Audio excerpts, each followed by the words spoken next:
ఎలా ఉన్నారు? అందరూ బాగున్నారా? ఈరోజు మా సెకండ్ ఫ్లోర్ టెర్రస్ గార్డెన్లో చిక్కుడుకాయలు, తోటకూర ఇవన్నీ హార్వెస్ట్ చేయాలని చెప్పేసి నేను వచ్చానండి. అవన్నీ మీకు చూపిస్తే బాగుంటుంది కదా అని చెప్పేసి. ఎందుకంటే ఆ చిక్కుడుకాయలు నేను పెద్ద టబ్లో పెట్టలేదండి, జస్ట్ 20 లీటర్స్ టబ్లోనే పెట్టాను. అలాగే తోటకూర కూడా ప్రత్యేకంగా మడి ఏం వేయలేదు, ఆ జామ చెట్టు మొదట్లో చల్లేశాను. ఇలాగ చాలా సింపుల్గా చిన్న చిన్ని కంటైనర్స్లో, అలాగే ఎటువంటి కంటైనర్ ప్రత్యేకంగా కేటాయించకుండాను పండించినవి హార్వెస్ట్ చేస్తున్నాను. అవన్నీ మీకు చూపిద్దామని చెప్పేసి ఈవేళ ఈ వీడియో షూట్ చేస్తున్నానండి. నమస్తే, నా పేరు శేష్ కుమారి. మా ఛానల్ ఎర్ర గార్డెన్స్కి స్వాగతం అండి. ఆల్రెడీ ఇక్కడ ఈ ఆనపకాయ హార్వెస్ట్ చేసేసాక మీ అందరికీ కూడా హార్వెస్ట్ చేస్తున్నప్పుడు వీడియో షూట్ చేస్తే బాగుంటుంది కదా, మీకు అందరికీ చూపించినట్టు ఉంటుంది కదా హార్వెస్ట్ చేస్తున్నప్పుడు వీడియో చేస్తే అన్నట్టుగా ఇప్పుడు ఈ వీడియో షూట్ చేస్తున్నానండి. మరి చూద్దామండి, ఆ తోటకూర, చిక్కుడుకాయలు ఇవన్నీ హార్వెస్ట్ చేసుకుంటూ మనం ఆ వాటికి ఎలా కేర్ తీసుకోవాలి ఏంటి ఇవన్నీ 1 బై 1 మాట్లాడుకుందామండి. చిక్కుడుపాదు జస్ట్ 20 లీటర్స్ పెయింట్ డబ్బా ఉంటుంది కదండి, దాంట్లోనే వేసాము. చాలా కాయలు కాసిందండి. ఇగో ఈ కాయలన్నీ కూడా హార్వెస్ట్ చేస్తూ చూపిస్తాను మీకు. చిన్ని పాదే గుత్తుల కింద కాసిందండి.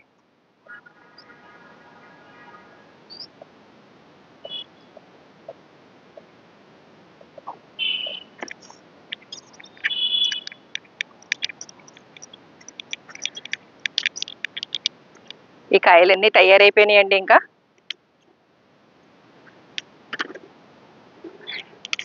ఈ 20 లీటర్స్ టబ్లో వేసిన ఇంతలా చక్కగా మంచి కాపు రావడానికి కారణం ఏంటంటే లిక్విడ్ ఫెర్టిలైజర్స్ ఇవ్వడం, కంపోస్ట్ ఇవ్వడం, అలాగే మనం పుల్ల మజ్జిగ స్ప్రే చేయడం, ఇలాగ ఇవన్నీ చేస్తూ ఉంటానండి.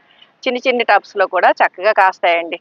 ఇదిగోండి ఎండిపోయిన విత్తనాలు, అవి ఎవరికైనా ఇవ్వడానికైనా ఉంటాయి. లేదంటే మనం కొంచెం ఈ చిక్కుడుకాయలు వండుకున్నప్పుడు అండి కొద్దిగా ముందు నానబెట్టేసుకుంటే అవి కూడా, ఆ గింజలు కూడా మనం కూరల్లో వాడుకోవచ్చు.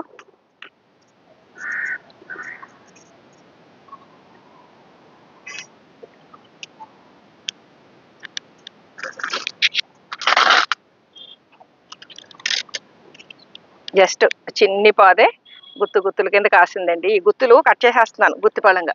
ఎందుకంటే ఈ గుత్తుల కింద మనం కట్ చేసేస్తాం అనుకోండి, ఆ మొక్కకి కూడా ఎనర్జీ వేస్ట్ కాకుండా ఉంటుంది అనమాట. అందుకని గుత్తుల కిందే, అంటే కొన్ని తయారమ్మని కాయలు ఉంటే వదిలేయచ్చు, మనం కాయలే కట్ చేయొచ్చు. ఇదిగోండి ఇక్కడ ఈ కాయలు ఇంకా తయారవ్వాలి, అవి వదిలేస్తున్నాను.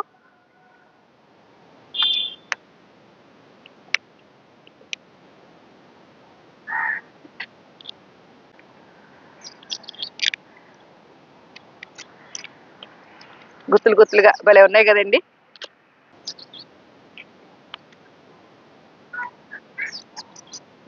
ఎక్కువ కాయలు తయారైపోతే గుత్తుల కిందే కోసేస్తున్నానండి. మనం హార్వెస్ట్ చేస్తున్నప్పుడే కొంచెం తీగలు అవి పైన కింద సర్దేసుకున్నాం అనుకోండి, ఆ మొక్కలు కూడా చక్కగా హెల్తీగా పెరుగుతాయి.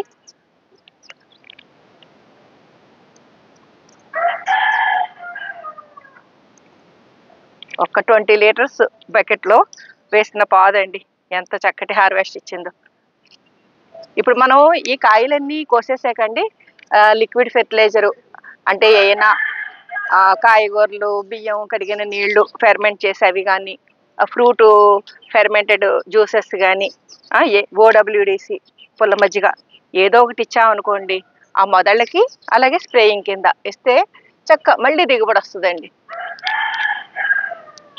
ఇదిగోండి ఇక్కడ ఎన్ని కాయలు ఉన్నాయో.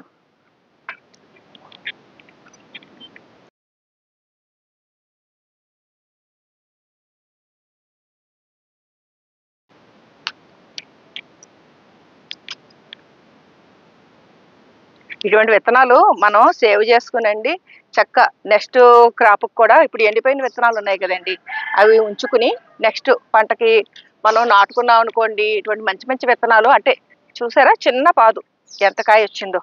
అందుకని ఇటువంటి విత్తనాలు మనం పోగొట్టుకోకుండా అండి జాగ్రత్తగా దాచుకుని నెక్స్ట్ పంటకి వాడుకోవచ్చండి.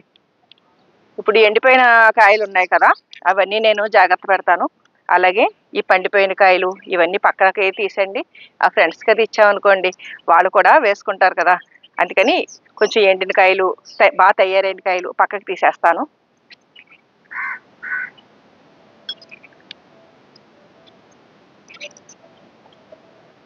ఈ కాయలు కూడా గ్రీన్ కలర్లో ఉండటంతో అండి ఆకుల్లో కలిసిపోయినాయి. అంటే చిక్కుళ్ళలో చాలా రకాలు ఉంటాయి కదండి. ఇది చక్కగా గింజ తయారైంది, తొక్క కూడా మెత్తగానే ఉందండి. కొన్ని కాయలు ఎలా ఉంటాయంటే ఆ గింజలు ముదరవండి, తొక్క ముదిరిపోతుంది. అవి తొక్కంతా పండిపోయాకే కానీ మనం కోసుకోవడానికి అవ్వదు. ఈ కాయ అలా కాదు, చక్కగా గింజ తయారైంది, తొక్క కూడా లేతగా ఉంది.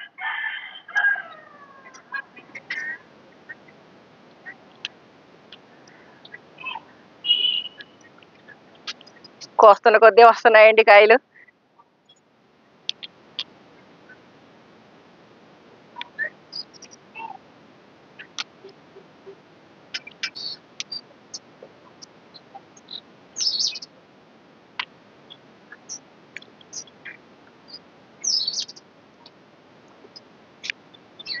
ఈ ఎండిపోయిన పుల్లలు కట్ చేసేస్తున్నానండి. ఈ తీగలు అప్పుడప్పుడు ఎండిపోతూ ఉంటాయి, అవన్నీ కూడా తీసేస్తే ఆ మొక్కకి కూడా ఇబ్బంది లేకుండా ఉంటుందండి.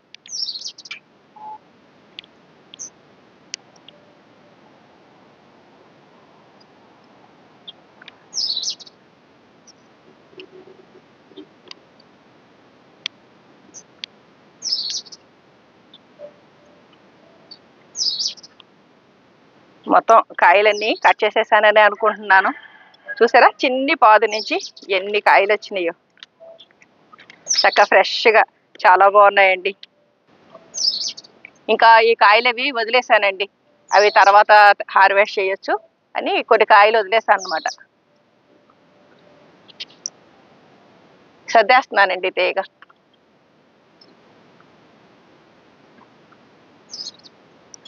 ఇదండి ఈరోజు ఈ చిక్కుడుకాయల హార్వెస్ట్. మరి ఆకుకూర చూద్దామా?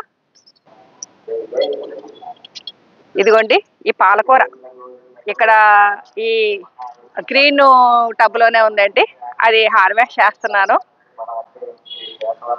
అంటే ప్రత్యేకంగా నేను మడి కింద ఏం వేయలేదండి.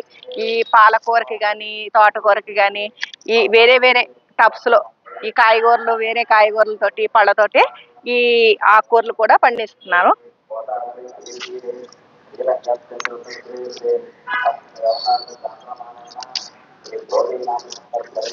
ఈ పాలకూర కూడా ఎంత హెల్దీగా ఉందో చూడండి, చీడపీడ ఏమీ లేదు, చక్కగా ఉంది.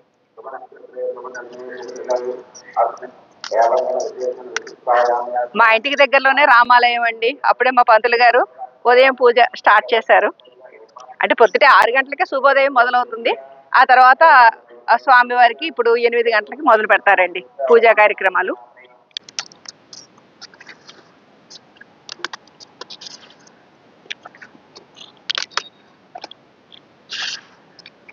ఇదిగోండి, భలే ఉంది కదా.